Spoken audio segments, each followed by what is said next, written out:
Okay, so, well, I'm Nathalie Ysard, so currently working at Institut d'Astrophysique Spatiale near Paris, and I will, from September, I will be working in Toulouse at IRAP. And so today I was asked to speak about dust models. So that's what we will do, but not only. So, well, first, well, dust is everywhere. So interstellar medium will be less than 10% of the Milky Way mass, and the dust grains will make only 1% of that mass. And the grains are very tiny. They are from a few angstrom to about 1 micrometer. So, well, you can see why bother. It's so tiny. It's not a lot of mass. Well, simply because dust is everywhere. It extincts the light from the UV to the visible, and it emits from the near infrared to the microwave. So you have an illustration here. Where you have here, so emission from the stars, and here you have emission from cosmic nanoparticles spread, and here from larger grains. And you have here the emissions from the rotational emission from the cosmic nanoparticles again. So you see it's dominating the flux from near infrared, about 2 micron to 1 centimeter. And thanks to that, it's an excellent tracer of matter in galaxies, but also a major actor of its evolution. And it's an actor of its evolution at all scales. So for instance, dust will hit the gas by photoelectric effect in the diffuse ISM and photodominated regions. H2 formation is only possible on the grain surfaces, so it initiates all the interstellar chemistry. It will determine if a cloud is optically synorthic. It will protect molecules from photodissociation, reduce the ionization fraction, and will cool the gas through collisions. So all this makes the dust an important ingredient if you want to know if star formation is possible in a cloud. It's also a tracer for cloud masses and for the magnetic field.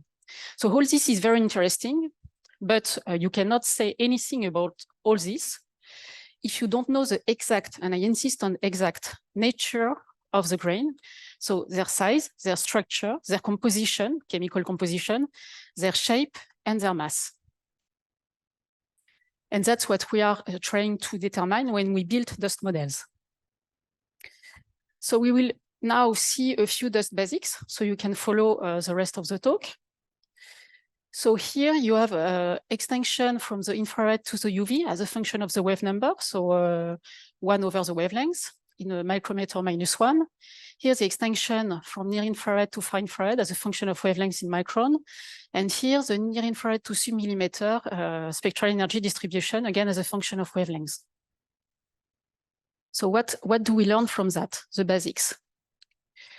So here's this bump at 2,175 angstrom.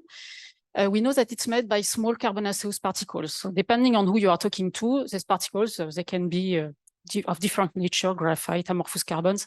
But anyway, they are small and they are made of carbons. Then you have 2 bands here in the infrared at about 10 micron and 20 micron.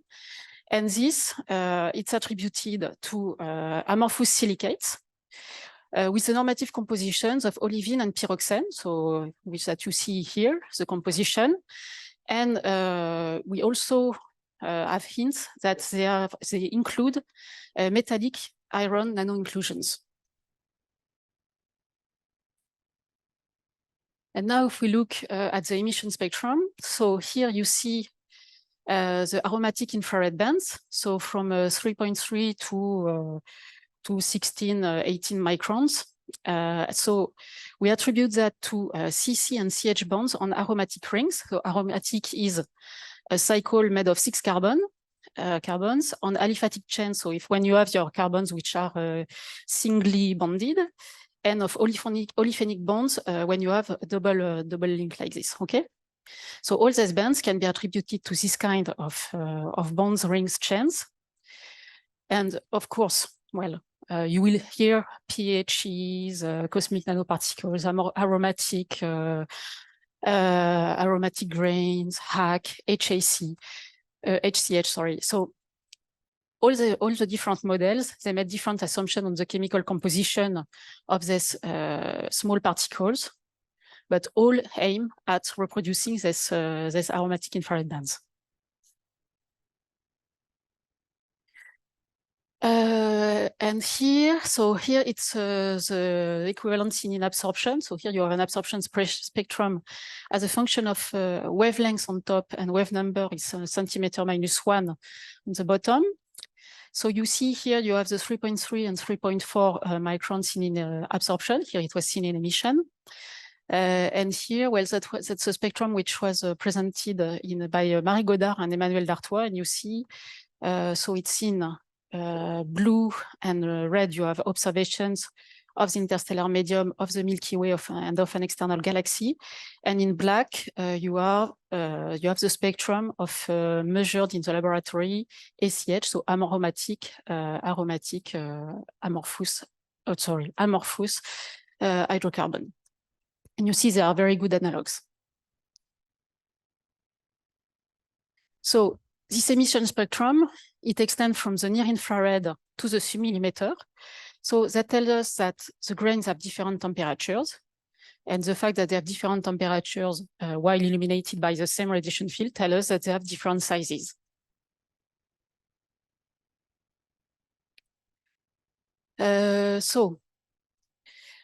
Let's go back to the extinction.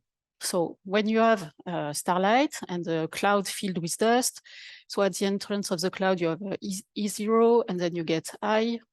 So I is equal to E0 exponential minus tau, which is the optical depth, which is wavelength dependent, and that you can relate with that relation to the extinction. And this optical depth depends on the grain composition, structure, and size again. For spherical particles with a radius A, you can define the extinction cross-section like this.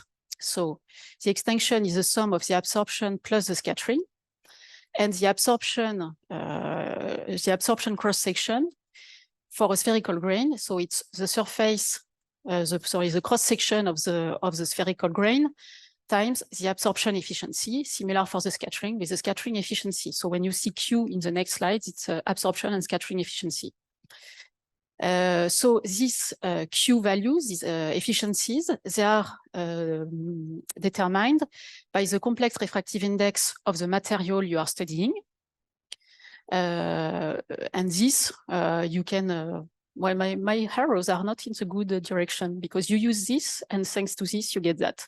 Anyway, and you have different way of calculating the absorption and scattering efficiencies, depending on the type of grain that you have, but we will see that later.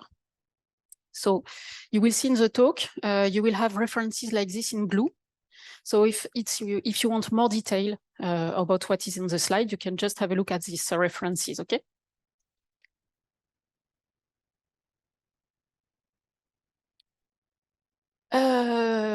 Okay, so now, still in the dust basics. So the grain heating, so it's completely driven by the absorption of visible and UV photons from the stars. And the grain cooling, it's thermal emission of infrared photons. So if you have a spherical grain of radius A illuminated by a radiation field of density U, the energy absorbed is equal to this, where you have in blue the grain surface, in green, in red, the flux per steradian that is received, and in green you have the energy absorbed per surface unit for a grain. And the energy emitted by a grain at a temperature T, so it will be equal to that, where you have in red the Planck function, and this pi b will be the power emitted per frequency unit. And if you want to know the temperature of your grain, you have to equal absorption to emission, and you will get an equilibrium temperature. Okay? And that's how all the models that calculate the grain temperatures work for grain at thermal equilibrium. Okay? So they have different methods of resolving this equation, but they all tend to find this temperature to be able to predict the spectral distribution in the infrared. Again, you will have the details here. Now, if the grain is very small, so this grain will have a very weak heat capacity, and at first order, its thermal energy will be 3 times the number of atoms making the grain Boltzmann constant times temperature, and the heat capacity will be this. After the absorption of one UV photon, there will be a quick and high temperature increase to that temperature approximately. So if you use that for a 30 atom, which is about 1.5 nanometer subnanometric particle, and it receives a photon which is 8 eV, it will get an increase in temperature by about 1000 K. Okay, so then there will be a quick cooling until the next absorption event. So you have strong temperature fluctuations when the grains are small, and everything can be calculated. You can calculate how the grain will cool as a function of the heat capacity, the size of the grain, and the optical properties of the grains through this absorption efficiency. And from that, you can estimate what is the time between two absorption events, depending on the grain size.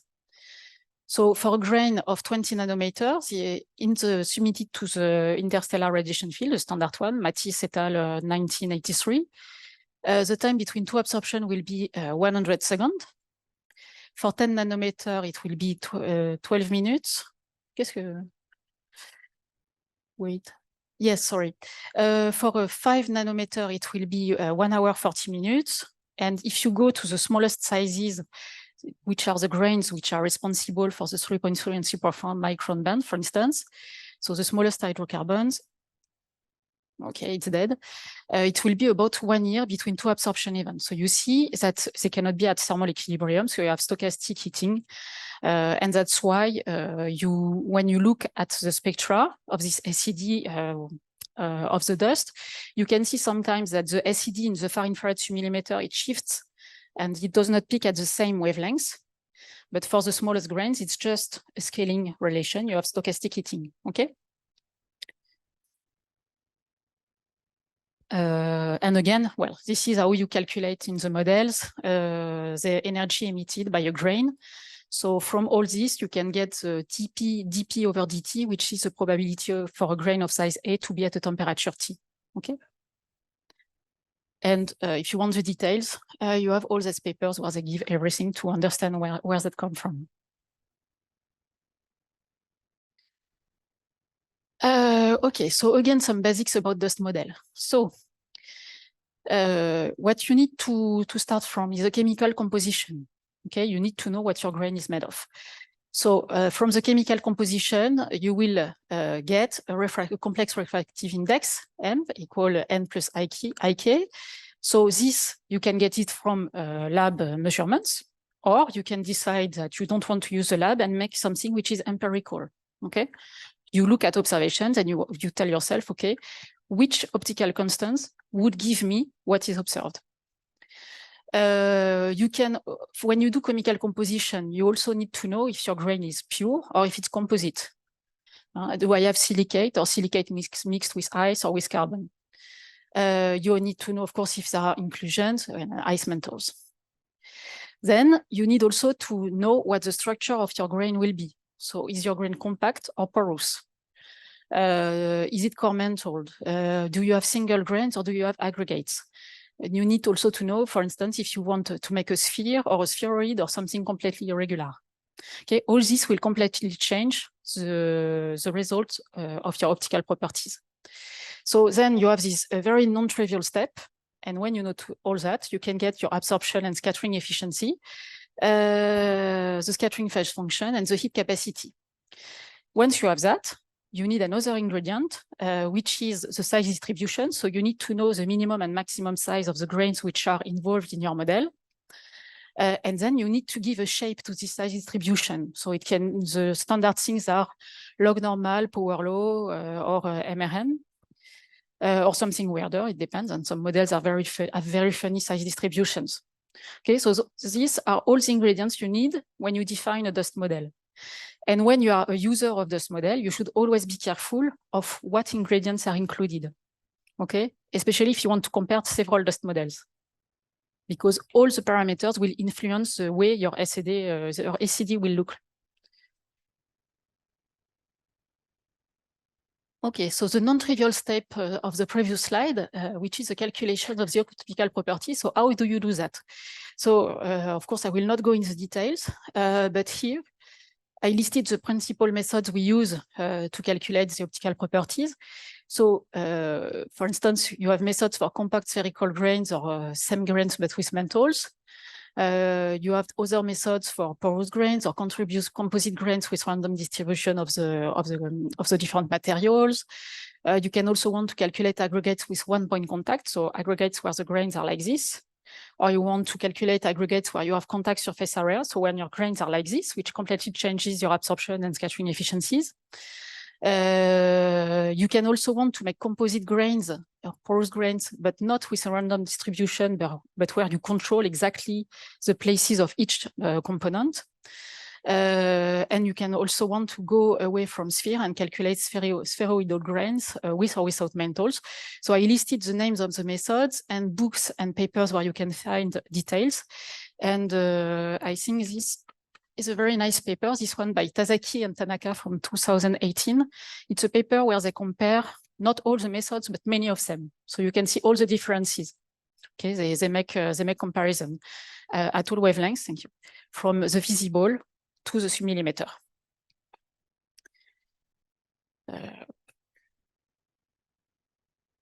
Okay. Well, so you all know that there is a life cycle of dust in the interstellar medium. You also know that it's a restless journey and it's not very quiet. So once the grains are injected in the ISM, they can grow, but they can also be destroyed. They can be covered by ice mantles in molecular clouds, be destroyed when a star is born near to where the dust is. So there is dust evolution.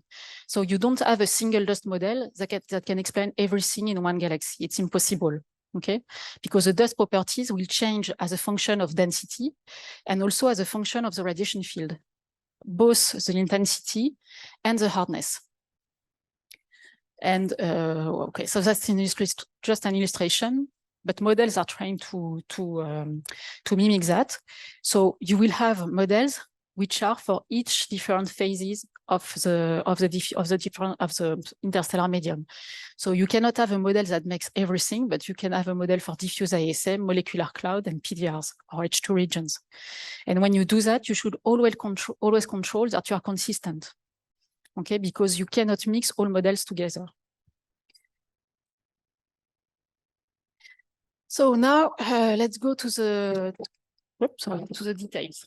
So as I guess that not all of you are very familiar with interstellar dust, we will start by a review of the observations that the galactic dust model try to fit. Okay, so we will first have a look at observations of the diffuse ISM, observations of the dense ISM, and then observations of PDRs, because that's something you really see when you're looking at external galaxies. Then we will have a look at dust models, but there are so many that it's impossible to present everything. So I just took two public examples. One is an empirical model and another one is a lab-based model. And then there will be a few points to bear in mind when you use dust models. So first, the uncertainties in the model, then what kind of mistakes you can make if you want to know the grain sizes from observations or to estimate cloud masses. I don't know if you will have time to go through everything, but if not, you will still have the slide and you can have a look at that. Okay, so let's start with observations of the diffuse ISM. Oh yes, first, a few quantities that are always coming back when you are speaking about dust.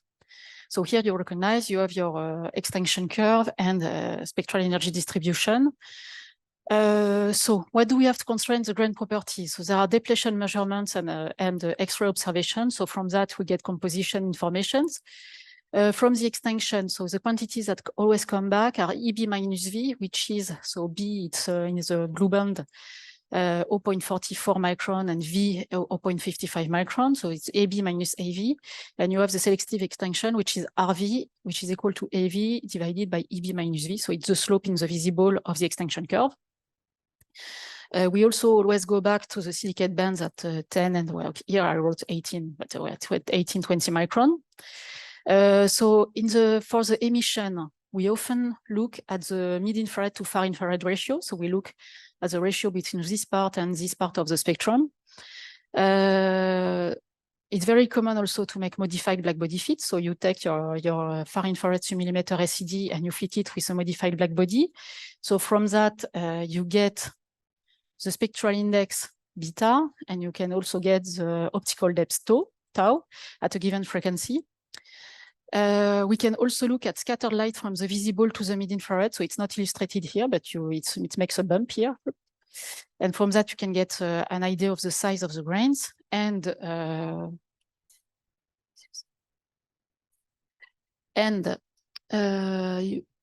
Well, grains are not spherical. So there is a dichroic extension of the light and dichroic emission. So you can see polarized emission from the grains.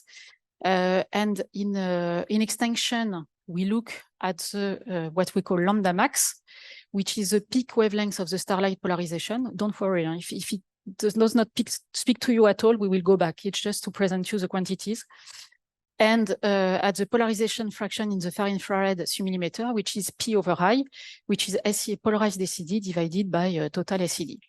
And with that, we try to know what is the grain composition, abundance, size, shape, and structure. Okay, so let's go back to the diffuse ISM of the Milky Way. So here what you have, it's extinction curves as a function of wavelengths in the direction of 16 redundant stars observed with Spitzer IRS. And it's going with increasing AV from top to bottom. And here you have all the line of sight where AV is lower than 3. So you can see that when AV increases, so when the extension along the line of sight increases, the silicate, which is here, to continuum bond ratio increases. And in parallel, we see that there are very little variations in the near infrared. Okay, so keep in mind that when you are looking at an extinction curve in the galaxy, you have variations in the diffuse ISM. So this can be interpreted in many ways, but we don't have the answer. It could be variation in the grain size distribution, the way iron is included in the silicates, different silicate carbon mixing, or maybe different grain shapes. Okay, that could have many origins. Now, if we go to observations of the emission, so here you have on the right Planck map at 350 micron.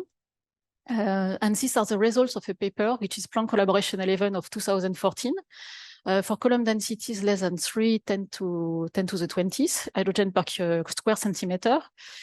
So what they did is that they took SEDs, so they took IRAS and Planck observations. So they made a modified blackbody fit to get the spectral index, to get the luminosity, and the optical depth for each pixel. With this very low column densities. And here, so you see the luminosity as a function of temperature, the opacity as a function of temperature, extinction in the visible as a function of opacity, and spectral index as a function of temperature.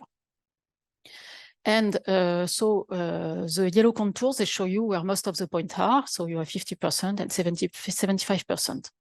So this figure was very interesting when it went out, because it showed some things that we had never seen before. So what you see here, for instance, the luminosity. So you see it does not vary with temperature. So what does that say?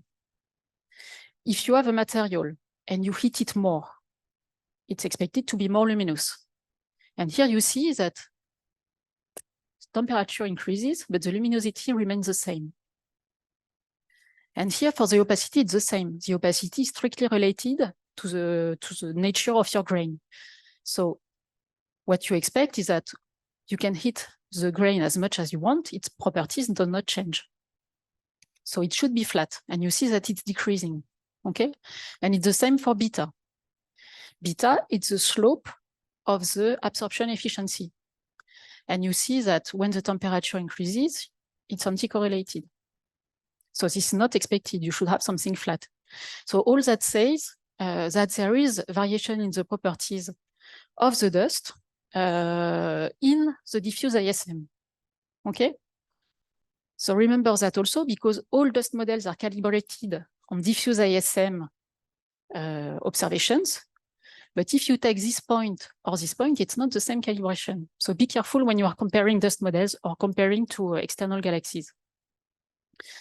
Now, if we look at something else, which is the carbon depletion in the diffuse ISM. So it's a paper by Parvati of 2012. So they looked 21 galactic cyclines towards the neutral medium. And here what's it's plotted. So you have the abundance of carbon which is locked in the dust as a function of the inverse of RV. So RV, remember the slope of the extinction curve in the visible. So you see that for this, you have a huge dispersion. So you have something which is 200 plus minus 100 ppm for your dust. So you see there is a huge dispersion. So the carbon depletion varies in the diffuse ISM. So you see local variations in the total carbon abundance and also local variation in the carbon depletion. Okay. So this tells you something, which is that the amount of material available to build your dust is not always the same, okay? So this line of sight, the dust mass in the carbon, will be lower than for this line of sight, okay? And most dust models, they say, okay, we have 200 ppm, but maybe your line of sight is not 200 ppm. So when you compare to observation, a model to observation, keep in mind that the models are calibrated to one value.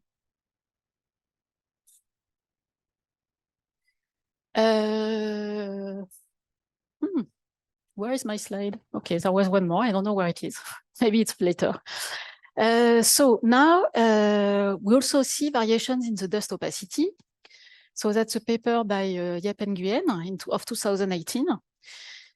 So they took 34 atomic lines of sight, which were quite diffuse. And so they are represented here. I don't remember which are the 34 they used for this. Anyway, so here what you see is the opacity of the grains as a function of column density. And well, they find an increase of 40% in opacity when the column density is higher than 5 times 10 to the 20th. So that means that above this threshold, there is either an increase in the dust mass or a change in the dust properties, okay? And again, each dust model is normalized to one value of opacity.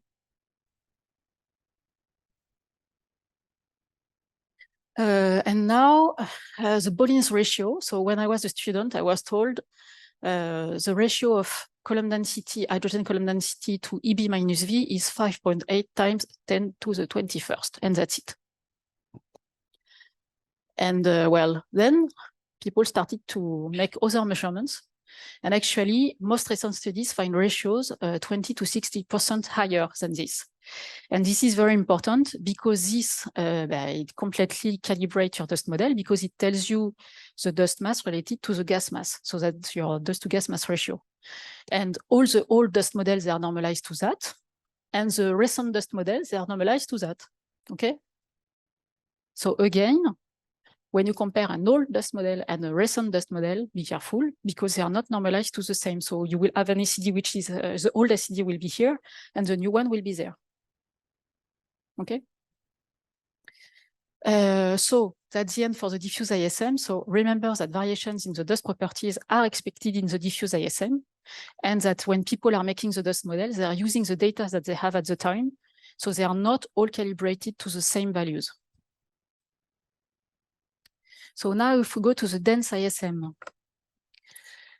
Okay, so that's the figure I showed before for the diffuse ISM. So I hope you remember that. And here you have the column density of carbon in dust as a function of EB minus V, so as a function of increasing extinction. So this corresponds approximately to a V of 1, 2, and 3. And you see that it's increasing. And yet you have these points here, which are well above the others. So we go back to here. So diffuse ISM, dense ISM. So you see that when you go from the diffuse ISM to denser line of sight, there is a clear increase of the carbon which is included in the grains.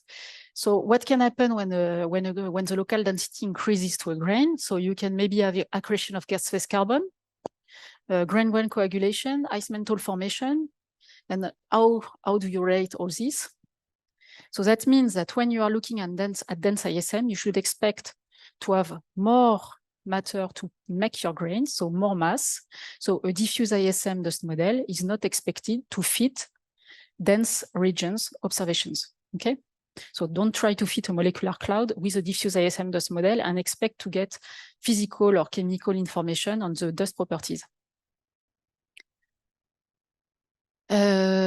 And here you have a figure with a depletion of heavier elements. So, well, this is an extremely complete paper by Jenkins, 2009. So if you're interested in that, I really encourage you to look at this paper. It's a bit long, but it's nice.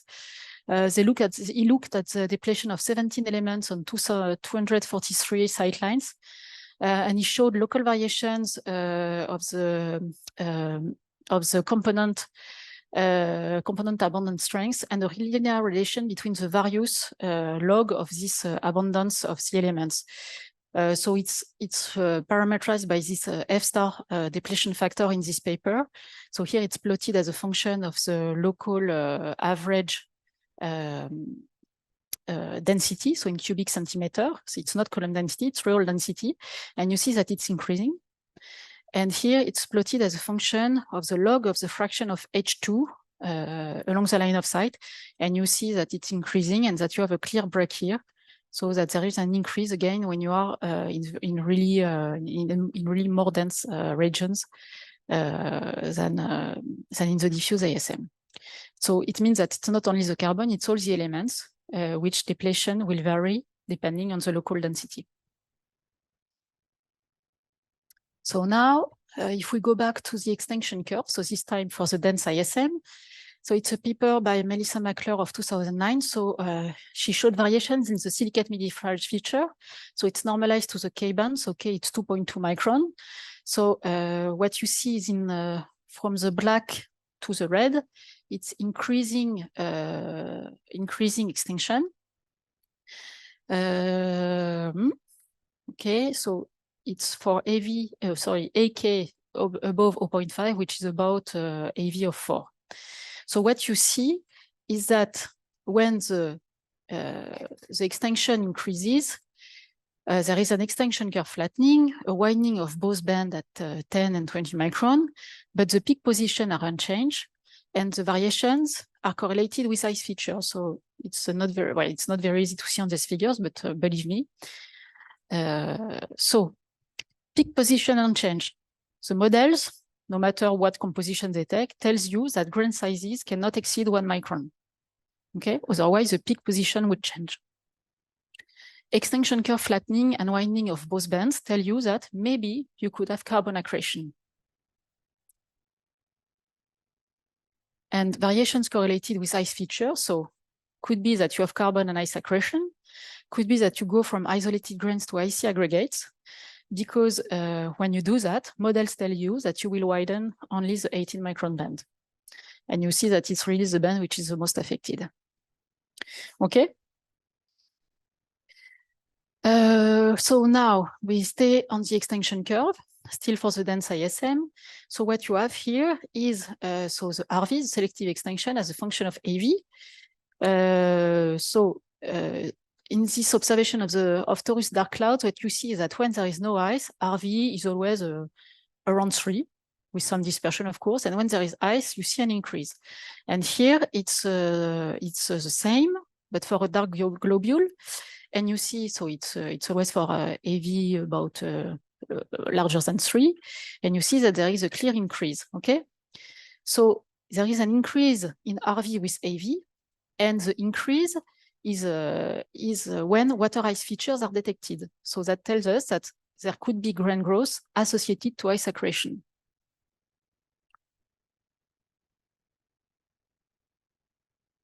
Now, if we go back to the SED, so we see that there are variations in the mid-infrared to far-infrared ratio. So what you see here, well, you see nothing here. So it's, well, okay, you see it here. It's a filament, which is called L1506. So you see it clearly at 100 micron. And when you look at 12 micron, you see nothing, okay? And there is no emission from the mid-infrared to 70 micron. So this is not an effect of radiative transfer. Okay, this is something we still hear very often. I tell you, it's not an effect of radiative transfer. If the small grains would be here, we would see them no matter what the extinction is. Okay, and this was shown very early, already in the 1990s, for instance, by Jean-Philippe Bernard or by myself when I was in postdoc. It's not radiative transfer. So since there is no emission, that means that the small grains disappear from the diffuse to the dense ISM. So that means that you could have small grain accretion onto larger grains, which means, again, grain growth. Here, what you see, it's visible extinction as a function versus far infrared SED. So we are still on this L1506 filament observed here by Herschel. It's a paper by myself. It's because I know it well, so it's my illustration. So here what you see, so the dots are the observations. So here you have so what I did was a cut through this part of the filament. So here you have AV through the filament. Here you have a spire observation at 350 micron and emission at 160 micron. And what I did here in green was to compare what was our model for the diffuse ISM model at the time during radiative transfer. And it was completely impossible to reconcile extinction and emission. Okay, simply because when you have the small grains, they absorb a lot of UV and visible light. So you cannot have an extinction which is small enough to reproduce the observations. And these grains, they don't emit a lot at very long frequency, simply because they are not cold enough, because they are not large enough. So the solution was to go from diffuse ISM type grains, so separated grains, to evolved grains, I mean aggregates, okay, which were plotted here in red. And we found that we needed aggregates for local densities between 1,000 and 2,000 hydrogen per cubic centimeter, which was AVs between 2 and 4. So that the same as the increase in RV, the ice features and the mid-infrared silicate band. So that means that you need grain growth. And this grain growth should be from isolated grains to aggregates to be able to really reconcile extinction and emission. And it is not model dependent. And this is an example with one model, but you can do that with other models. Now, if we look at variations in the far infrared SED, so there's two papers by Quentin Rémy. So it's observation of 6 nearby anti-center clouds, and what they observed was the usual behavior of dense clouds. So here you have the opacity as a function of the fraction of H2 along the line of sight. So you see that it's increasing, and it's increasing stronger when you have denser cloud. And here you have beta as a function of T, and again beta as a function of T. So you have something which is anticorrelated, and the colors on the two figures are showing two different things. So on the left, it's showing the column density, and on the right, it's showing the opacity. And what you see is that it's not disordered. You see, you have here the cirrus typical column densities, then H1, then dark neutral medium, and then sightlines detected in CO. And for the opacity, you see that you have the lowest opacity here for the highest temperature, and that when you go from right to left, you increase the opacity. So in the same way that beta is increasing. So everything is related, okay? And the evolution is gradual across all the ISM phases. So it starts when the density increases slightly, and the increase is stronger when CO is detected. And again, all this is consistent with grain growth from isolated grain to aggregates and carbon accretion, and maybe more complicated physical effects. And you can have some details about all this and these two papers. Now, if we look at shorter wavelengths, so variations in the dust scattering efficiency. So dust scattering was detected in the visible already in the 30s. Then in the 90s, it was detected in the near infrared, and in 2010, it was detected in the mid infrared. So what you see here it's mid-infrared case. So you have on the left a 3.6 micron emission for a scattered light, and on the right, 8 micron. And you see that the clouds are seen in absorption at 8 micron, but they are seen in emission at 3.6 micron. And this was explained by scattering by bigger grains than in the diffuse ISM. So you have details in these two papers. And again, so this is completely consistent with grain growth.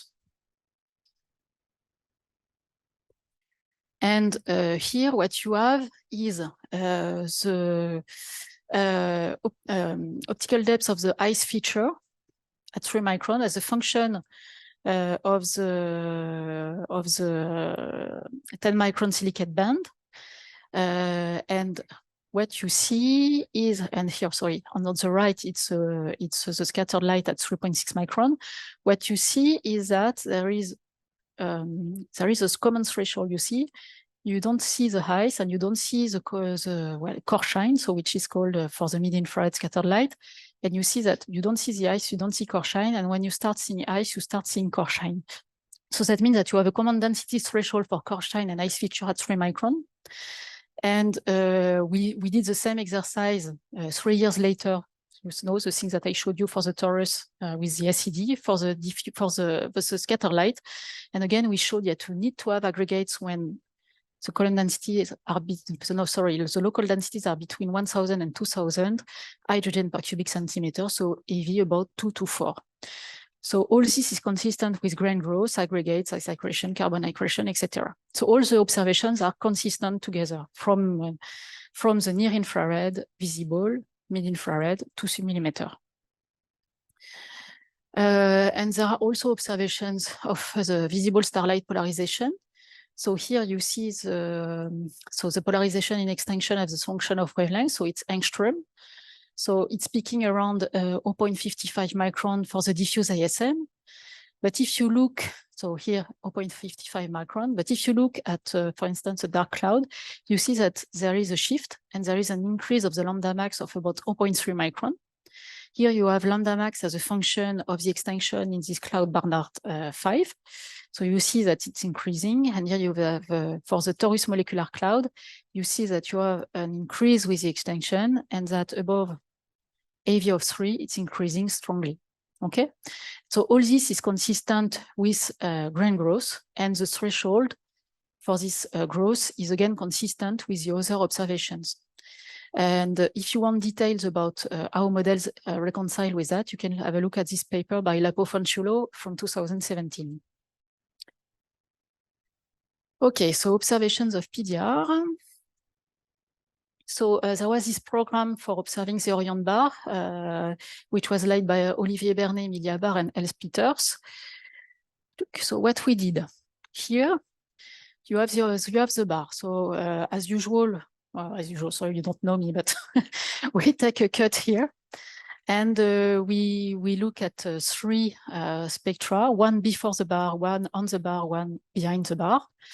So you have here, and here, the colors are the same. What you can see when looking at the spectra is that there are variations in the band to continuum ratio and in the 3.3 to 3.4 band ratio. Okay. How do you compare with models? Good. So if we take a model for the diffuse ISM, you get that. So you see that for the blue behind the bar, it's not bad. The green on the bar, it's not very, very good. And for the part here, the H2 region in front of the bar, it's completely out. Okay, the continuum is wrong. So from here to here, what happens is that there is an increasing number of UV photons.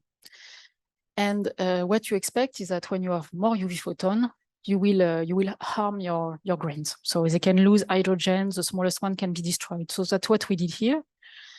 So to be able to reproduce the observation, so band to continuum ratio and 3.3 to 3.4 band ratio, you need to increase the minimum grain size from here to here, so from here to here, and from here to here, and you need to decrease the amount of hydrogen included in the grains. Okay, so you see that also at very small scales, you can see very strong effect. If you try to use a diffuse ISM dust model from here to here to here, you will have troubles.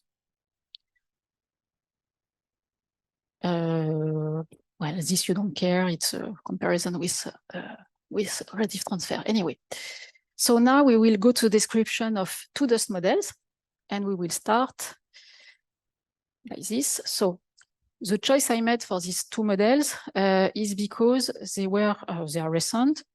One is mine, and they are calibrated exactly on the same data. Okay, so we can compare. So the data on which they are calibrated are these. So these are the observational constraints from the sky. So here you have the total SED. So they are built. It's built from all these papers. Here you have the polarized SED. So you see only 4 points. So coming from Planck data. Here you have the total extinction. So normalized in the V band as a function of wavelengths. And here you have the polarized extinction as a function of wavelengths. Okay. And the gray area, it shows the dispersion in the observations. Okay. So the two models I will show try to reproduce these four plots. So let's start with the empirical model. So that's a new model by Hensley and Dren and Hensley. So in this, okay, so in this Dren and Hensley model, they define the dust components which are included in the model. So I guess you all know the Dren and Lee dust model. Maybe not the bachelor student, but you will. In this model, the small particles are made of astro-PHEs. So it's PHEs, but not, well, it's astro-PHEs, which means that to define their optical properties, it's based on proper lab PHEs, but the position of the bands are defined according to the observations. That's why it's empirical. And they use a Lorentzian function for describing the shape of the aromatic infrared bands of their model. Okay, and so in Dren and Hensley 2021A, they define what they call astrodust. So the assumption about composition that they made is that it's a mixed material. Okay, so everything is mixed, and so it's made of amorphous silicate, hydrocarbon material, and some other materials like iron oxides, Al2O3, CaCO3, etc. Okay, and everything is mixed, and there is porosity. So it's a white, you see in white there are holes. Okay.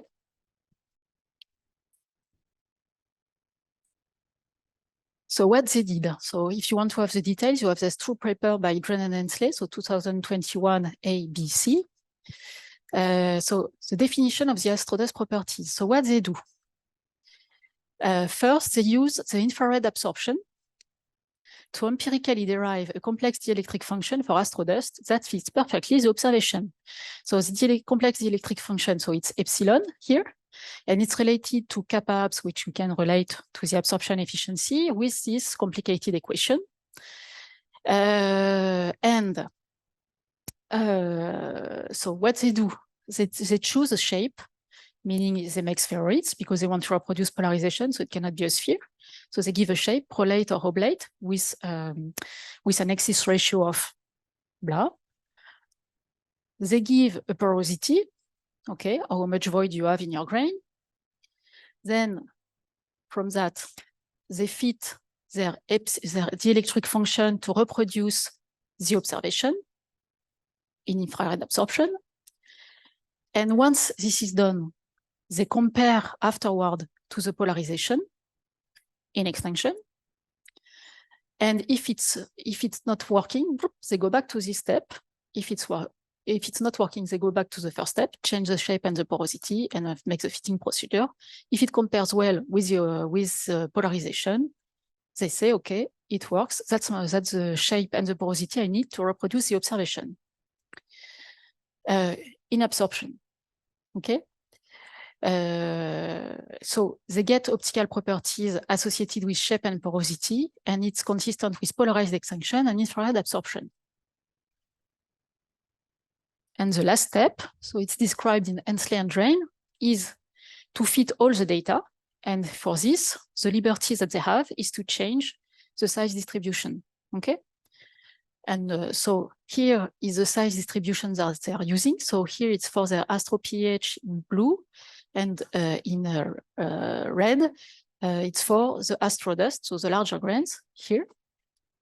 And you see, so the observations are represented by the red area and the model by the black curve. So you see that it fits very perfect, very nicely. The extinction, the total extinction, the polarized extinction, the total emission, and maybe you don't see the red here, but it works very nicely, the polarized ACD. Okay. So their dust model is public, it's available here. So you can get all the ACDs for various radiation fields, so you can use it, it's very easy.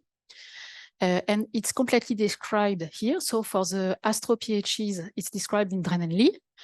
Dren 2016 describes the kind of carbon they include in the astro dust.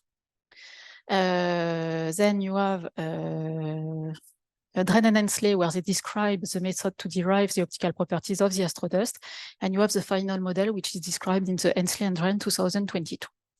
Okay, so this is a model that you can use. It's very interesting since it's empirical. You know that it speaks perfectly the diffuse ISM of the Milky Way. So when you want to compare to external galaxies, I think it's a very, very useful model. Okay, now a lab-based model. So, well, this is ours. So there are others. For instance, there is a model by Ralph Siebenmorgen that you can have a look at, but I will show ours because it's easier. So the dust components. So we have more dust components. So we have subnanometric nanoparticles which are responsible for the aromatic infrared bands, the mid-infrared emission, the far UV extinction, the UV extinction bump, and we have large grains, and they are core mantled. So we have carbon big grains and silicate big grains. And these grains, they make the infrared absorption bands, the visible and mid-infrared extinction, and the far infrared submillimeter emission. Here you have size distribution that are used in the model. The dust model is available here and here. So here you have just a model, and here you have the model integrated in a routine that allows you to calculate everything that you want to do. So you can make your own ACD. And all the details are given in these papers, okay? Up. And the difference with the precedent empirical model is that we try to base as much as possible the model on laboratory measurements. So I just show you for the silicates. I don't show you for carbon, but it's the same.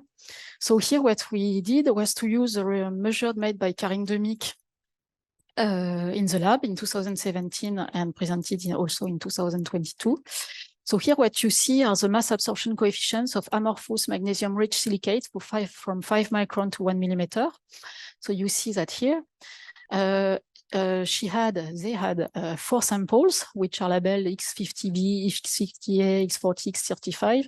So X35, it has a stoichiometry of forsterite. The X50 are stoichiometry of unstatite, and X40 is something in between. And you see that you have variation in the bands, but also variations of the mass absorption coefficient at longer wavelengths. You see there is a factor of 25 here. And also beta is varying with wavelengths. So here on that side, what you see is a comparison of the lab measurements to what is usually used in the dust models. So you have in red the astrosilicate of Dren and Lee, and in the blue and green, what we did in our previous dust model. And you see that the dust model, so the 10 micron feature is divided by 2 compared to what is used usually in model. And you see that the 20 micron feature is wider in the lab observation than what is used in the dust model. And also you see there is a large discrepancy here between laboratory observation is what is standard in the dust models. So there are major differences at all wavelengths and a high variability with wavelengths and composition.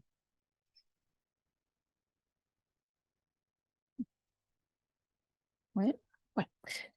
So from these lab observations, you can calculate optical constants, so that's what is shown here. So you see that what you had directly from the lab with the mass absorption coefficients, you find it again in the optical constants.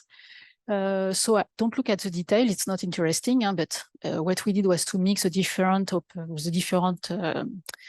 different lab samples, and we see that there are spectral index variations from 2.5 to 3 and 1.7 to 0.7 from far infrared to 2 millimeter. So there are huge variations in the spectral index. The 2 millimeter absorption efficiency can be multiplied by 1.5 between the different samples, and the mid-infrared silicate features shift by a few 0.1 micron.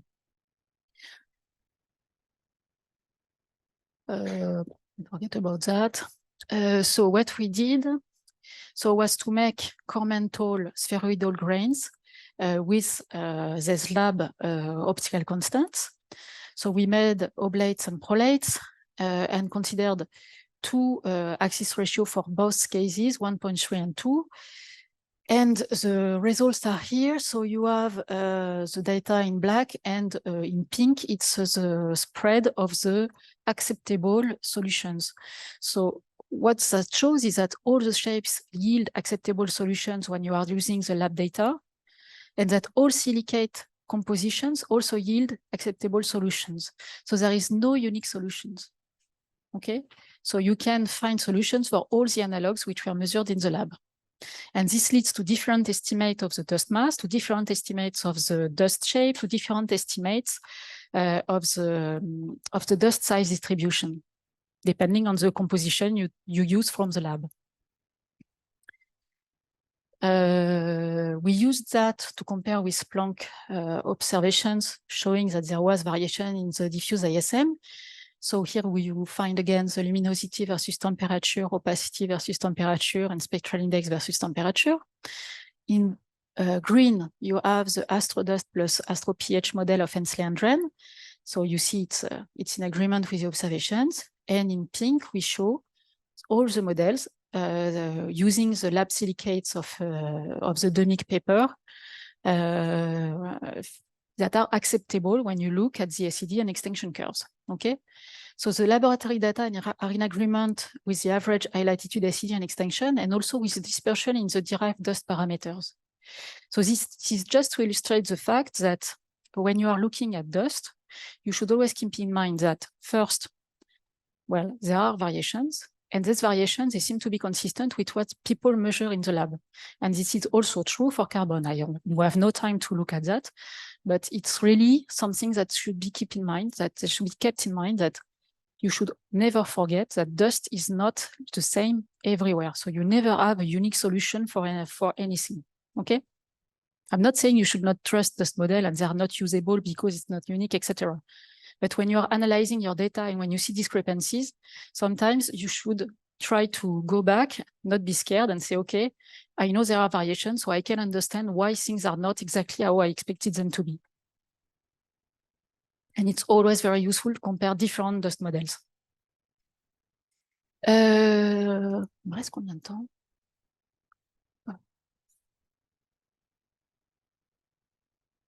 Déjà. Oh, je suis... Okay, but so... there's plenty of time. Perfect.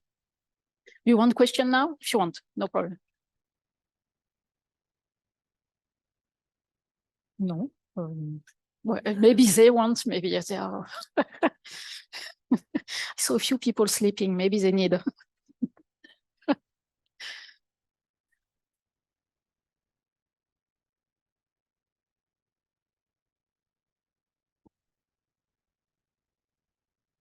So there is a difference between the observational SED model and the empirical one and the laboratory dust models, where the empirical one is using a grain where it's a mixture then of the carbon and silicate dust, and where the carbon and silicate dust are assumed to be mixed in the ISM without having like a fixed grain.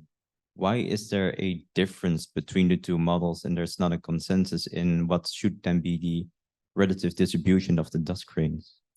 Well, Also in the lab model, we have carbon with our silicates, but we keep a carbon population. And the other lab-based model by Sieben Morgan do the same as us.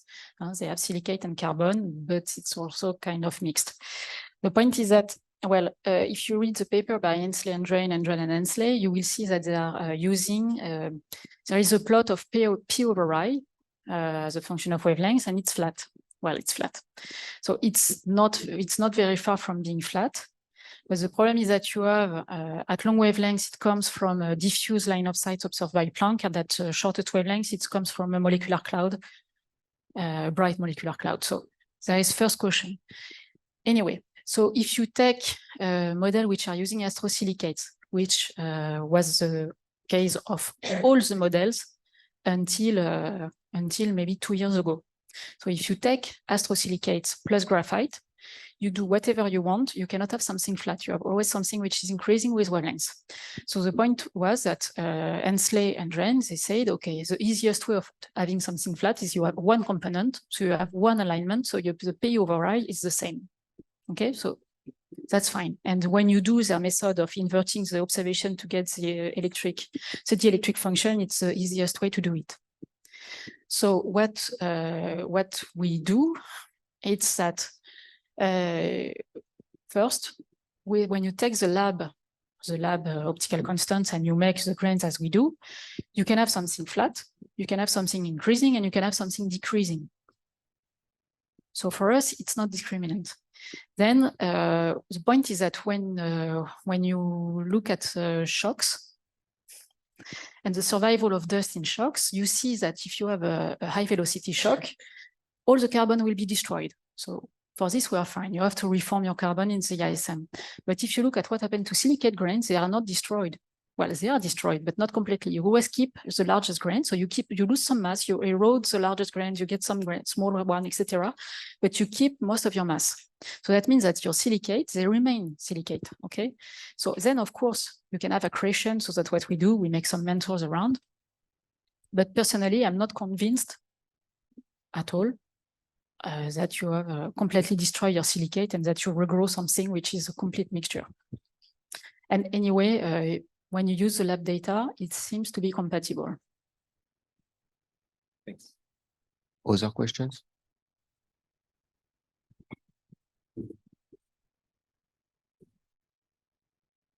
Yeah, I know it's a question of vocabulary, but when you consider ice accretion, do you consider it as dust grow?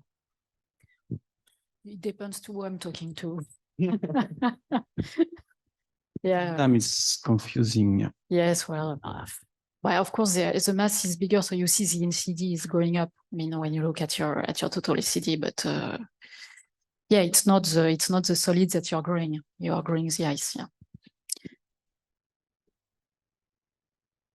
I have two questions. The first question is, can we use your model to implement in simulation, let's say, some kind of evolutionary dust model so that we can try to account with numerical simulation to the large variation that you are showing? Well, if you have time, yes, it's possible. Yes. But people always tell us it's too complicated. So. Okay. Yeah. Well, just okay. And the second question is, with all this variation, what kind of variation do you expect on the photoelectric effects efficiency? Because it has a huge impact for the evolution of the diffuse gas. Yes. And you have shown like factor of 3, 4. Yes, but I didn't show that, but from the GWST data, for instance, in the Orion bar, you see a decrease by a factor of about 15 in the subnanometric particles compared to diffuse ISM. So whatever they are, PHs or something else.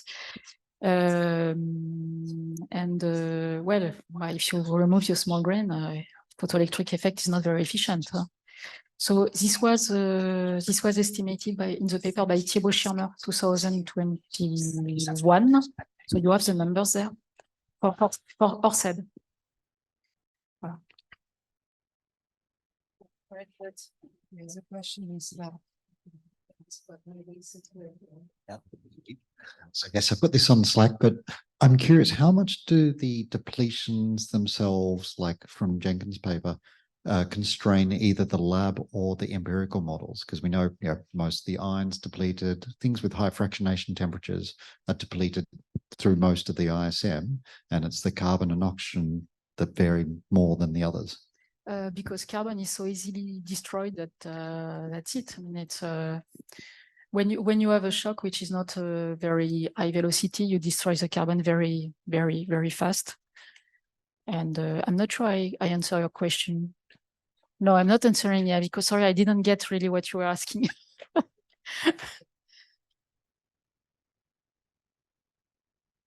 Asking more about the depletions themselves. So, from the Jenkins paper, we understand which elements are depleted along which sight lines as a function of column density. And I'm curious, how much do those constrain either the empirical or lab models? Because you need to include those elements as part of it, and that constrains the total amount of dust that can be formed. Well, that's a model killer. Huh? When you are fitting your models, well, I don't know how Hensley and John did exactly, but when we do it, you have a set of models and you calculate the abundances, and you have half of them that you have to kill because, especially because magnesium abundance is often too high. Wow. Maybe we should move on. Yeah.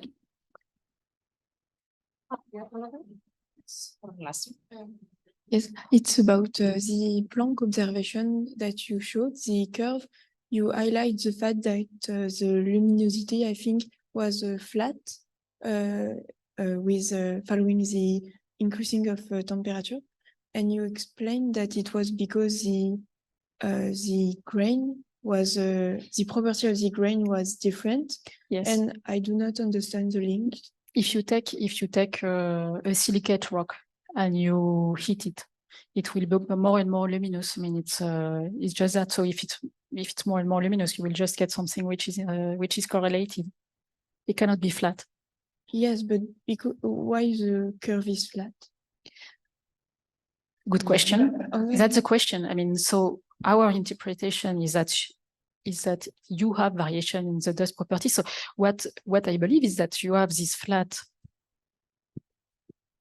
You have this, which is flat, okay? Yes. So here, 1 point, for instance, take the Dren and Hensley, okay? Hensley and Dren, it's here, it's green, okay? Yes. So it's for a G note of, I forgot what, okay? Okay. If you want to increase or decrease the temperature, you increase or decrease G note. And so your model would be doing something like that, okay? Mm-hmm. If you take my model, which is this one, this point, I will do something like that, okay? Mm-hmm. So the idea is that you have maybe a lot of variation in the stoichiometry of your silicates, and you have a lot of,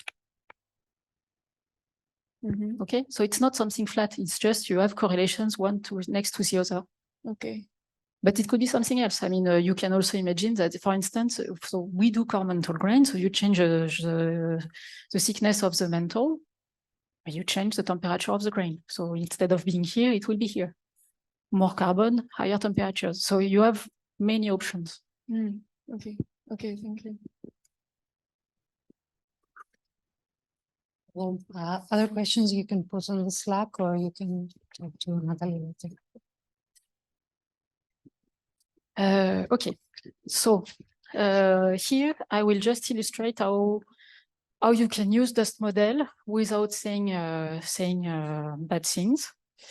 Yeah, well, okay, you will see.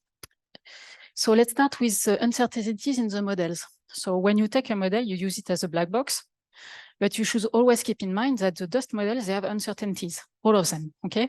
So most of the time we see students, they are working on their error bars and they get SEDs, extinction curves, etc. with ridiculously small error bars. And then they try to compare to a model and it doesn't fit. But what you forget is that your model has error bars. And most of the time, the error bars of the uncertainties in the models are much larger than the uncertainties in your observations. Okay, so not having a perfect fit is not a problem, as long as you know the uncertainty of your model. So here it's an example, so that the uncertainties in the optical constant derived from the lab observation of Karin Demik again. So from the mass absorption coefficient measured in the lab, Karin derived the optical constant, the dielectric function, okay? But when she does that, so here it's a picture of her grains, of the grain in her sample. So you have uncertainties on the size distribution of the lab sample, of the shape distribution, because you see they don't have all the same shape, the same size. And also, well, okay, this is more technical, but you can have a look at her paper to see that. She also has uncertainties in the visible optical properties that she used, because you see that she stops at 5 micron. She estimated all this, and she found that the real part of the optical constant, the uncertainties is less than 10%, and for the imaginary part, it's between 5 and 20%, depending on the wavelengths. And here you have this relation of the absorption as a function of the dielectric constant, and you have here the electric constant relation to the N and K. So you see that any uncertainty on these parameters, you will find in the dielectric constant, and you will find in the absorption efficiency that you will want to use for your dust model, okay? So, okay, let's do something stupid and assume that both N and K for the silicates vary by plus 10% or minus 10%. And here you have the Q-abs and Q-scar for a grain, spherical grain of 0.1 micron. So scattering efficiency here and absorption efficiency here. And the blue area shows you the variation of this plus minus 10%. So here is, you have the difference. So you see that in the far infrared submillimeter, you find 10 to 20%, no, sorry, 10 to, well, 10%, 10 plus minus 10%. But you see that at shorter wavelengths, it's a bit more complicated, okay? And if you want to translate that to variation in your SED, so you have here in blue the SED of the silicates as a function of wavelengths, and here you see the variation in the SED. So you see there is a strong variation here in the far infrared, and then you go back to the about 10% here, simply because this plus minus 10% completely change the temperature of the dust, okay? So you change the peak position. And of course, here I show just for silicates, but you can assume you have similar uncertainties on carbon grains, okay? So keep that in mind, okay? It's this 10% here, 10% there. You should never trust your model at more than 10, at least 10%, okay? Then you have also the choice of the calculation method. You remember the non-trivial step. So here I show the optical properties of aggregates of 8 monomers. Okay, so here it's 4. I didn't have the illustration for 8, but still it shows what I will say here. So, okay, you take 4 monomers to make an aggregate. You have to arrange them. Okay, so I can make this, etc. If I have 8, it's even more.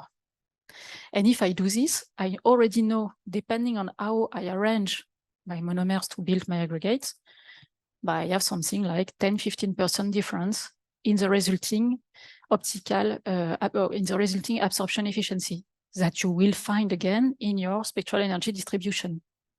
Okay. Okay, if we look at the pink curve, which is an aggregate of 8 monomers made of 0.1 micron compact spheres. Okay. So I get the pink line. If I do it with an exact method, which is DDA, discrete dipole approximation, now I can say this is a too complicated calculation. So I do something simple. I make a sphere with the same mass as my aggregate. And if you do this, you get the dots. So you see that already you have a strong discrepancy here in the visible. So if you have a strong discrepancy in the visible, that means that your grains, it absorbs less. So you will want to have the same temperature. So your SED will not peak at the same place. And you see that here, the dots are not on the curve. Huh? Oh yeah, sorry, it's shown here. You have differences here. So here what you see is blue, blue, blue. Who is who?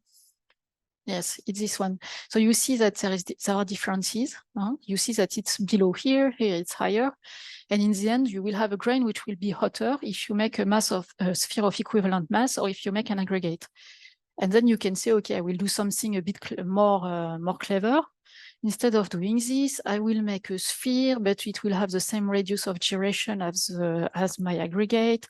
And I will calculate an equivalent porosity to the aggregate if I put it on a sphere, which is blah, blah, blah, blah, blah. I do something complicated.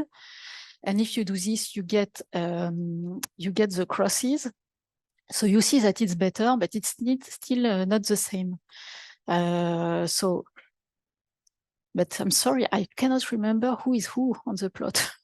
But anyway, what I want to say is that depending on the method you are using to calculate the grains, you don't get the same results. So the structure is very important when you describe your grains. Okay, so that's also something when you are using a dust model. Always have a look.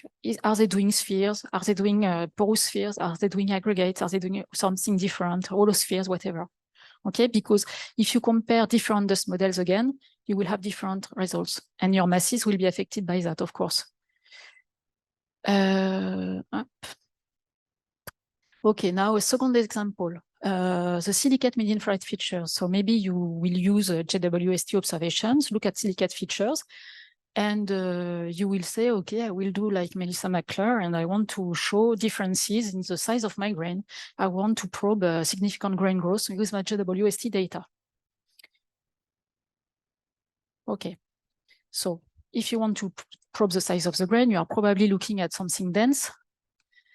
And here, so this is an example taken from Michel Min 2016.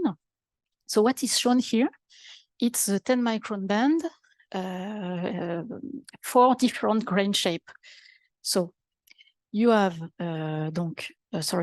aggregates shown as a solid line, dashed line shows volume equivalent compact spheres, and dotted lines equivalent porous spheres. Okay, when I say equivalent, same mass.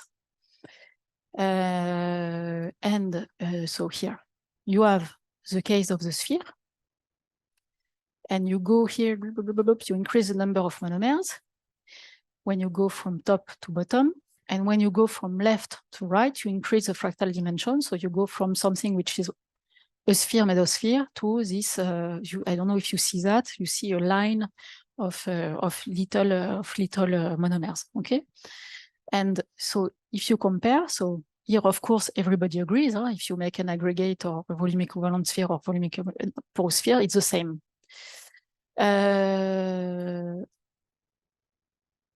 Now, if you go here, the extreme case, you see that your aggregate, it will be the solid line. So this gives this. If you make a compact sphere with the same mass, you get the dashed line. And if you make a porous sphere with the same mass, you get the dots. So it's completely different. Okay? Because of course, when you do this, the porosity is extreme. So that's why you get this stupid shape. And if you translate that to the estimate of the size, you get that. So here you have the true size of the aggregate. And here you have size when fitting aggregate features with compact spheres. Okay, so I have my model of compact spheres and I try to fit my aggregates.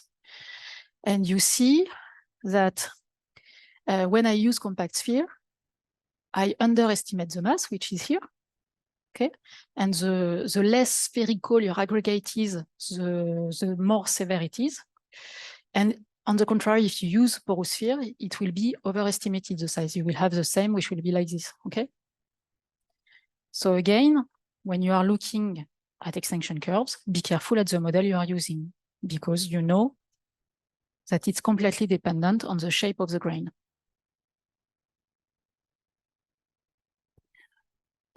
Now, so, well, I will not teach you that many mass estimates are based on modified blackbody fits. So that's a method as another.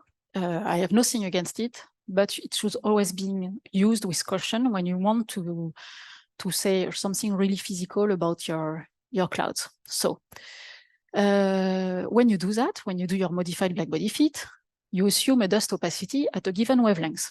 You have to do that. You have to give the number to relate to a mass. problem number 1, it depends on the grain size distribution, this opacity.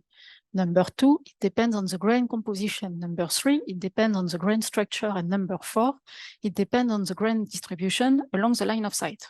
Okay? So we will now have a look at each problem and see how it affects the mass you are deriving.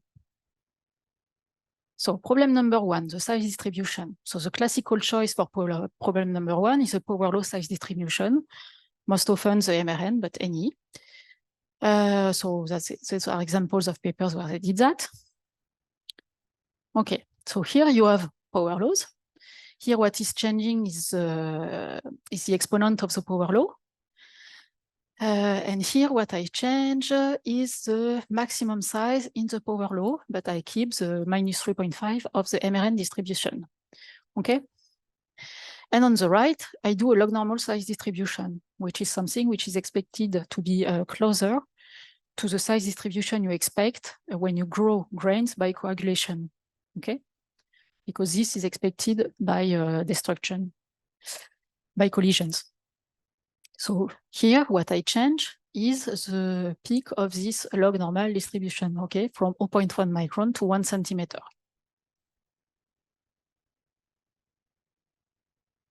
So here, it's the opacities you get at 1.3 millimeter, depending on the size distribution you are using. So if you are looking at size distribution that are not very far from the diffuse ISM size distribution, you see that all size distribution are equivalent in terms of opacities in the millimeter. However, if you are looking at very dense region where you expect significant grain growth, you can see that you have very different values. So for the power law, it means that when you have a shallower slope, you have an increase which can be 3.7 to 1.7. So it's X and ups, yes, so X in blue, ups in orange. And here it's the same. When you change the Amax from small to large, you have a factor of 2 or 1.3. And it's even more extreme for the log normal size distribution. First it increases, then it decreases, okay? So be careful. Just check that you are using a size distribution that you believe is representative of the region you are looking at. And if you have no way of checking that, at least check that the model that you are using, maybe you are using several kappa values, check that they are using consistent size distribution. Then, why is it important to determine the grain composition and not only their size when you look at your kappa for your modified black body? So the classical choice for problem 2 is a fixed kappa value with a fixed beta from any dust model from the literature, depending on what you like. So here I show different values, so there are a lot of lines. So sorry for the names, which are not very nice, but anyway. So here you have silicates, which are like astrosilicates, carbon, aromatic carbon, and here hydrogen-rich carbon. Here you have different mixtures. So mix 1 is oh, nice name. I'm sure you understand that. Sorry. So for this, it's 2/3 silicate, 1/3 carbon. Here it's the same, but 50% porosity, and the same, but with high mentals. Okay, and mix 3 is like what is in Pollack 1994. I think this was very fashionable at some point. So maybe some of you are still using that. Okay, so you see here from left to right in each plot, you see what you get for grains from 0.1 micron to 10 centimeter. So there are big differences. And here, what you see is the mass absorption coefficients at 1.3 millimeter for a gas to dust mass ratio fixed at 100 and a size distribution which is like this. So it's a variation as a function of A0, so the peak of the log normal size distribution. And you see that already for sizes comparable to the diffuse ISM, you have a factor of 3. Well, this one I forget because this is completely crazy, of 3 in the mass absorption coefficient in the millimeter for the different composition. And it can be of 10 if you go up to very big sizes. Okay, so you see that there is a factor of 3 error, uncertainties, however, of unknown when you are choosing a kappa based on a model which has a given composition. Okay. So when you compare your results to the results of someone else, check what kappa they are using, because most of the time they are not using the same as you, or maybe they are using the same model, but not the same size distribution. Then the problem number 3, it depends on the grain structure. So the classical choice for problem 3 is to ignore the problem because it's too complicated. So up here. So this time it's a mass absorption coefficient, but at 500 micron, because I had no time to run calculations to other frequencies. So it's 100% astrosilicate, mass equivalent size of the grain of 0.1 micron, no size distribution here. I had no time for that. So here what you see is, so kappa at 500 micron for a compact sphere, a compact oblate of same mass, compact prolate of same mass, porous sphere of same mass with porosity ranging from 10% to 50%, aggregate of compact sphere, and here the bar shows the dispersion when I calculate 10 different arrangements of my monomers for my aggregate. Here, aggregate of compact oblates, and here, aggregate of compact prolates. So you see that from here to here, you have a factor of 2, and if you go here, well, it's a big factor. Okay, so again, always be careful of the structure that is used in the dust model you are looking at, because it changes the kappa. Okay, and of course, it will also change your slope. You will not find the same, you will have troubles reconciling with some beta if you are using this or that. Because of course, when you go from left to right, your slope is like this. Okay.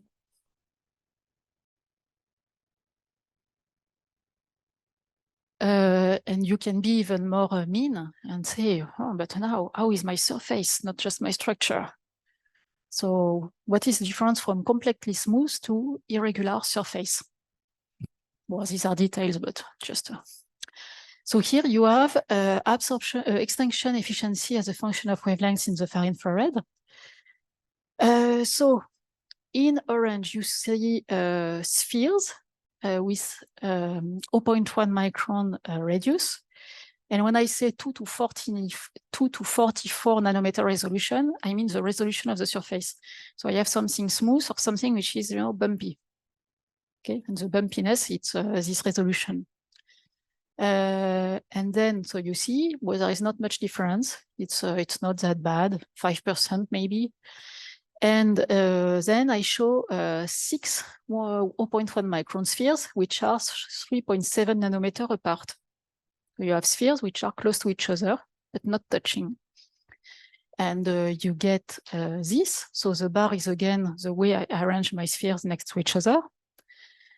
And this time, if I take the spheres, but I make half a radius of overlap between my spheres, I get what is in blue here. So you see it's a bit higher than when the spheres are not touching. So again, if you are using a model of evolved grains, look at what method of calculation was used. Because if it was T-matrix, for instance, the Mishenko method, you will get something close to the pink. But if it's DDA, discrete dipole approximation, you will get something close to the blue. So depending on what you are doing, might have some importance to check what is the method used behind the model you are using. Okay, I'm not saying anything is wrong, but you should always be careful to exactly know what are the assumptions behind the black box you are using. Yeah, and you see the increase is by 20% for large contact area.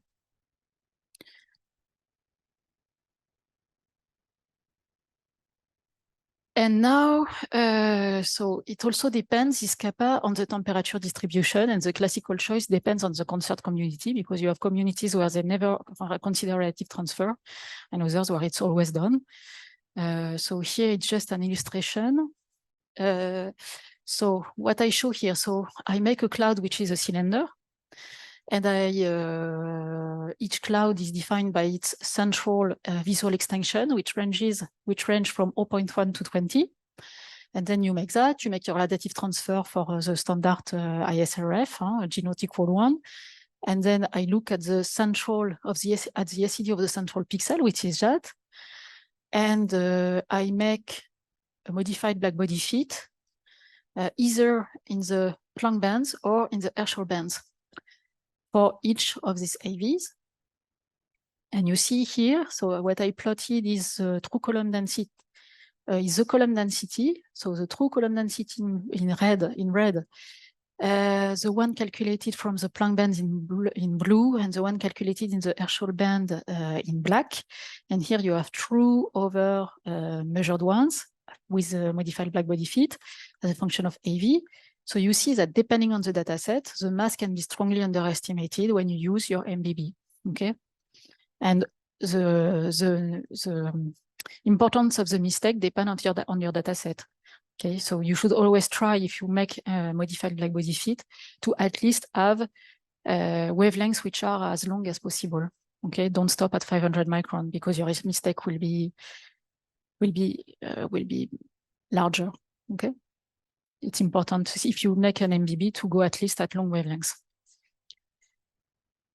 because otherwise you are completely dominated by the external layers of the cloud, which are hotter.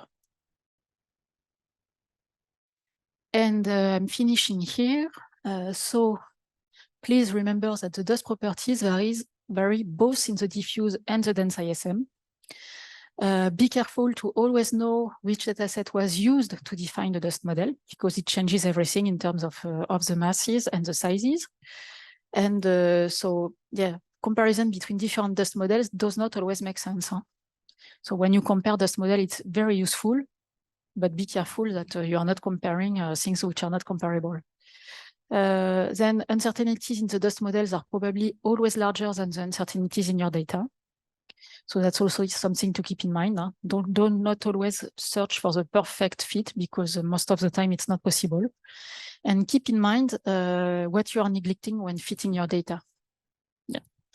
And okay, this is some advertisement, but I think it's useful. Many dust models are available in the dust-time numerical tool to calculate the dust emission and extinction polarized or not.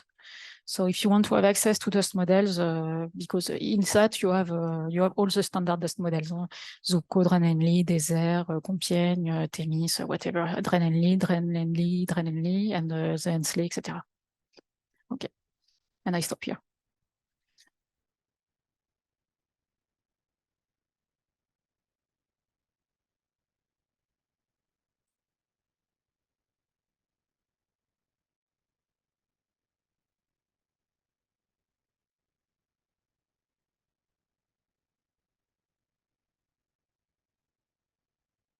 You talked briefly about the grain size distribution being either a power law or a log normal distribution. Could you remind us again what the different environments are that cause those different types of distributions, and well, do those? The different environment, at least what the lab say is that if you destroy dust, the grains through collision, you will get something which looks like a power law.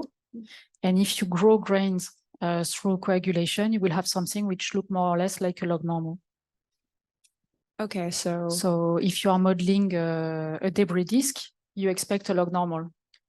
If you are modeling the very small grains, the subnanometric nanoparticles, pH, whatever, you expect also a power law, because you know they are destroyed very easily, so you will have get a power law. But for the larger grains, probably the log normal is more representative. And do those distributions then translate into the extinction distributions that we measure? Yes, of course, it changes. It changes the SED, the extinction curve, but you can always find because you have models which choose one or the other, and everybody fits the same data. So you always have parameters which makes you come back on your feet. So there are ways.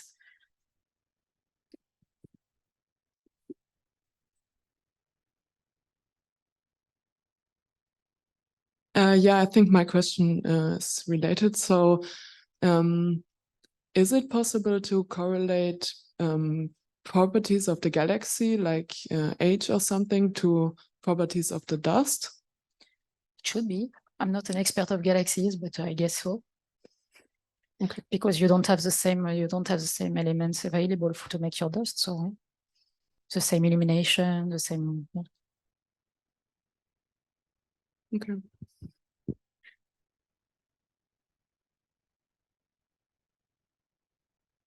Any more questions?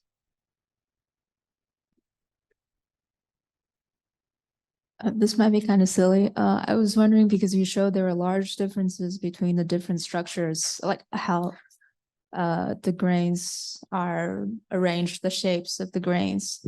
So do we expect like different environments would have these different grain shapes?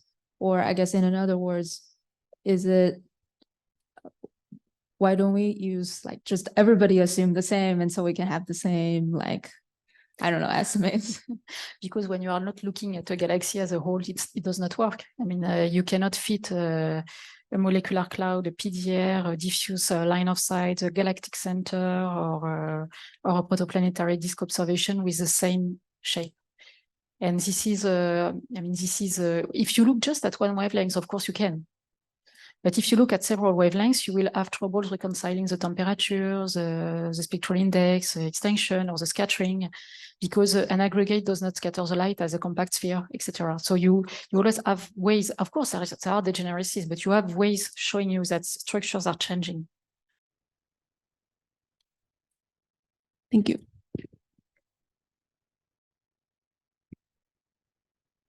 So any other questions? What's the difference between a grain and a large molecule? And is there a discrepancy, a gap, or is this a continuous? Well, okay. I think it's a continuous. It's continuous. In everything I've been doing in the last years, it's continuous. Of course, a molecule is not a grain. We agree with that. But well, for the smallest grains, they have sizes which are large molecules. But we know that when we extrapolate to the molecular size, and we get good results. So I would not bother with that when you take the models. Christine is not here, so I can say what I want. What would be what is the influence of metallicity? Because most of the stuff you've shown us is in the Milky Way. But in the universe, there are galaxies with plenty different metallicity. So do we know anything about whether the dust properties change with metallicity? Well, yes, they change because we see that, for instance, for the SMCL and LMC, the dust models, they don't work. But then I'm not knowing much about that. But what I would say, of course, it changes. It will change your dust to gas mass ratio, your carbon to silicate ratios, your small grain to big grain ratios, etc. But I think this guy would know better than me. I can comment a bit. I mean, so we see a lot of variations between different galaxies. So as you said, it's due to the fact that the elemental abundances are different, but also the fact that the phase mixing is different. So when you model a galaxy as a whole, you have more prominence of PDRs or diffuse ASM, depending on the cases. And it depends also on the star formation history, the different stellar populations, how they processed the dust through supernova shock waves. If you take all that into account, you can model very naively the evolution of the dust with the environment. Mm-hmm. In fact, my question was because you've been speaking lots about the mass estimate from dust, and so naively you make so many warnings that it seems relatively hopeless. And in addition, there are metallicity, so it's even hopeless more. No. Or are there hope? No, it's not hopeless. What I'm saying is just that, sometimes you see a student come to your office and say, I find 3, and these papers, they find 3.3. No, it doesn't matter. So that's what I was saying, it's it's be careful, just not be careful because you cannot use anything. It's just be careful not being so trustful in one model that your number should be the good one. After, from an observational point of view, models help you to compare different galaxies. So if you use the same model, you will reduce the risk of being affected by systematic uncertainties when you compare different galaxies.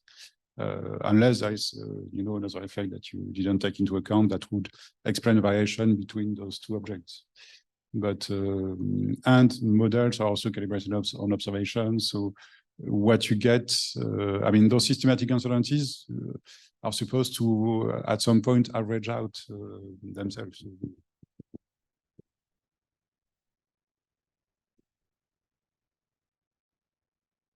Okay, so any other points that you would like to discuss?